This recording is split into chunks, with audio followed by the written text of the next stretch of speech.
il patto di amicizia che è stato stretto oltre a Minori,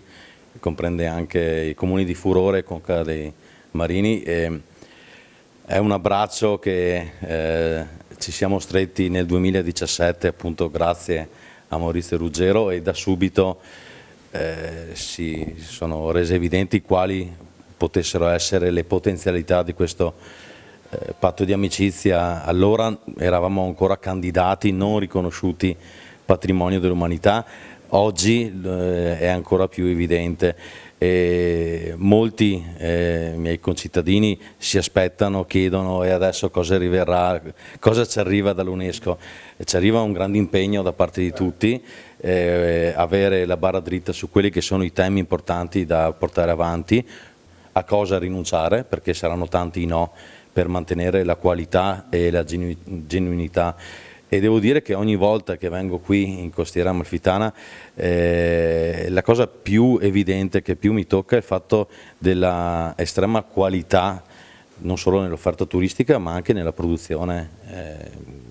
dei limoni, insomma di tutta l'enogastronomia. Quella del patrimonio dell'umanità è un altro punto che unisce Minori e la Costa d'Amalfi con Valdobbiadene. Noi ne siamo felici, noi siamo patrimonio dell'UNESCO da parecchi anni ed è sempre molto difficile poter lavorare per mantenere i livelli, perché essere patrimonio dell'UNESCO non significa conquistare un titolo, ma significa prendere delle indicazioni per poter sempre più